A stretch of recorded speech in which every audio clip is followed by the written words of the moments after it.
Кыргыз Республикасынын Баткен району менен чектеш, Тажик Республикасынын Исфа району менен чектеш жерлерде бизде ушундай инциденттер катталды.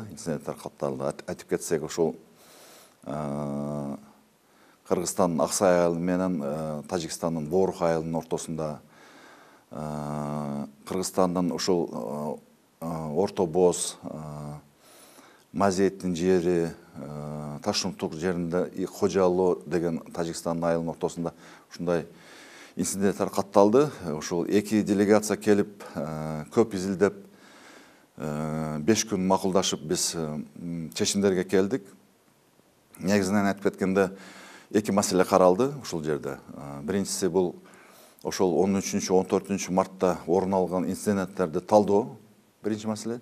Экинчи маселе ушул чек ара аймакта болуп аткан жумуштар жөнүндө кандай улантылат деген маселе болуп талкууланды. Биринчи маселе боюнча биз абдан чоң мындай талкуу жүргүзүп, мен белгилеп кетишим керек. Тажик тараптагы абдан түшүнүк менен ушуну кабыл алып атат дагы.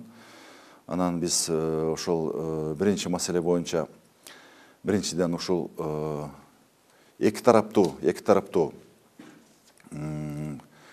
тергөө ыкчам топторун түзүп, ушул инциденттин болгондордун баарын тактап бергиле деген тапшырма бердик. Бүгүнкү күндө биздин маалымат боюнча прокуратура жана ички иштер министрлиги менен биргеликте Кыргызстан менен Тажикстандын ошол структуралары чогуу иштешип атат.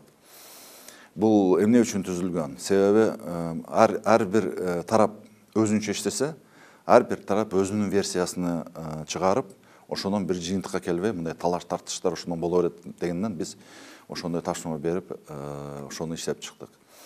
Экинчиси, ушундай инциденттер негизинен ошол бизде чек ара аймакта тез катталып, тез пайда болуп турат. Ошондуктан биз ушул дайым иштей турган топту түзүүдү сунуш кылдык. Бул топтордун башчысы Баткен облусунун губернатору менен Согди облусунун губернатору жетектеп, ал жерге укук коргоо органдары, тийиштүү улуттук коопсуздук кызматынын кызматкерлери, чек ара кызматтары бардыгы кирип, ар бир инцидент боюнча тез арада неме кылып, чара көрүп, реакция кылып, ушул тийиштүү алдын ала жумуштарды башкаларды кылганга биз ушундай площадка түзүп бердик.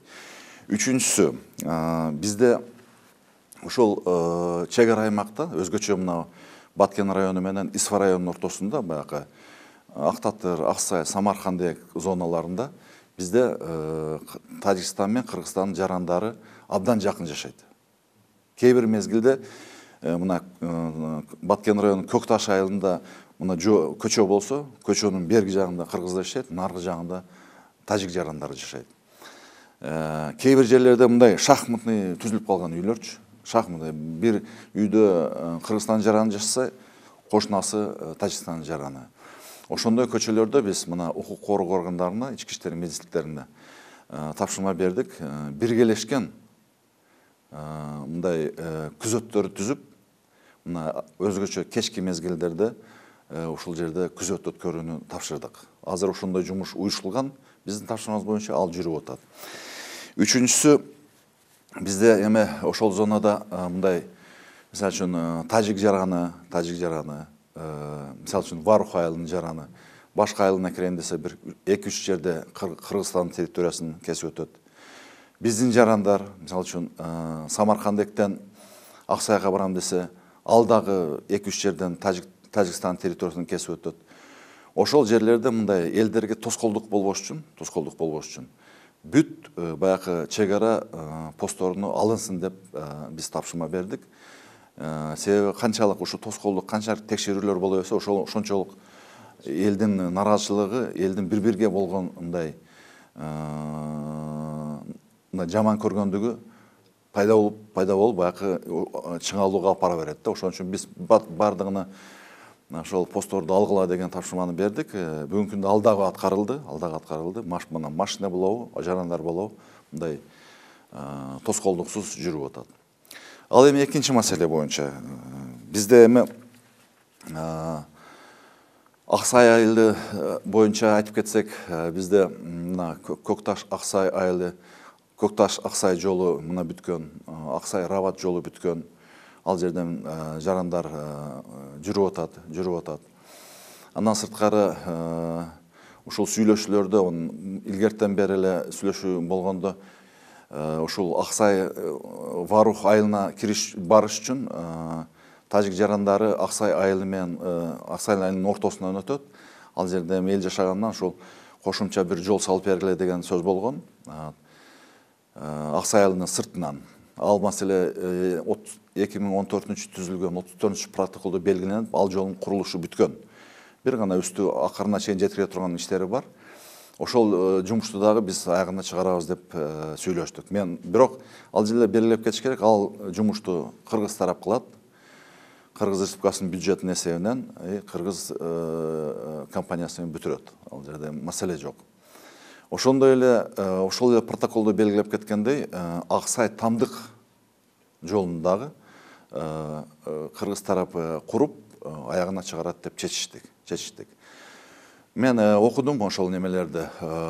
Эми Исфара Ворух жолу деп ушул биздин жаштарда, биздин башка бир серепчилерде мындай өздөрүнчө бир мындай кооптонуу болуп атат экен. Мен бул жерде белгилеп кетишим керек. Исфара ол жолдун бир пункт болсо, Ворух бул экинчи пункт. А ортодо ал жерге жеткиче, бир пункттан экинчи пунктка жеткиче 3 жолу кыргыз территориясыны кесип өтөт. Бул деген Көктерек, бул деген Таштумшук, бул деген Аксай. Ошондуктан кээ бир серепчилер ушул мындай коридор берилди деген ойлорду айтып атат экен, башка деген айтып аткан. Мен ушул жетекчи катары айтып коеюн, эч кандай коридор берилген жок. Эч кандай мындай статус берилген жок ал жолдорго. Аксайдын сыртынан курулуп аткан жол бул кошумча жол, жеңилдик түзүш үчүн. Бул жерде бардыгы мыйзам чегинде. Биз тараптан дагы абдан тажрыйбалуу жетекчилер катышты, адистер катышты, бардыгы алдап, буну макулдашып, буну ошондой чечимге келдик. Мисалы үчүн, мына мен белгилеп кетейин, Тажикстандын жарандары Варух айылына кириш үчүн мына Аксайдын ичинен жана кошумча жолдон кирип жүрө берет, каалаган жолунан. Ал эми кыргыз жарандары, мына мисалы үчүн, мен ошол Аксай Тамдык жолунда айтып коеюн. Азыр бүгүнкү күндө ошол Керебешин деген жайлообуз бар бизде. Ошол Варух айылынын үстү жагында Керебешин деген жайлоолорубуз бар.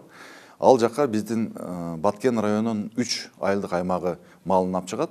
Бул Аксай, Актатыр, Самаркандек айылдык аймактары. Жалпысынан алганда 65 миңден ашык мал жан чыгат экен ал жакачы. Азыркы күндө ошол жайлоого чыгыш үчүн бир гана жол бар. Варух айылы боюнча, Варух айылынын ичи менен.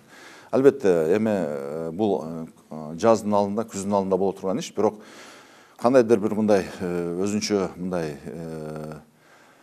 кыйынчылыктар бар эми. Мындай айылдын ичи менен айдап өткөн, ошончо малды айдап өткөнгөчү. Ошон үчүн биз сунуштаганбыз, Аксай Тамдык жолун салайлык. Бул деген ошол биздин ошол 3 айылдык аймактын малдарыны, 65 миң малды, ошол айылга кирбей, Варух айылына кирбей, мындай айланып биздин жайлоолорго барат деп сунуштаганбыз. Бул боюнча дагы тажик тарап буга да макул болду. Түшүнүк менен кабыл алды. Бул жолду баштап азыр буюрса биздин компания иштеп атат, аягына чыгарабыз деген ишеничибиз бар. Биз дипломатиялык каналдар менен макулдашуу болду. Кийинки жыйын Душанбе шаарында өтөт 4-5 апрелде. Бул жерде делимитация, демаркация маселелери каралат. Бул жерде мына кыргыз тарабынын кызыкчылыгы каралбай калды деген бул туура эмес ой.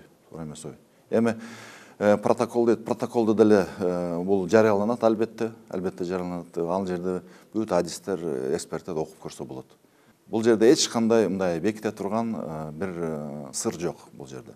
Протокол боюнча мына менин кесиптешим Тажик Республикасынын премьер-министринин орун басары Азим Ибрагим да пункттары боюнча бүт айтып берди, пункттары боюнча.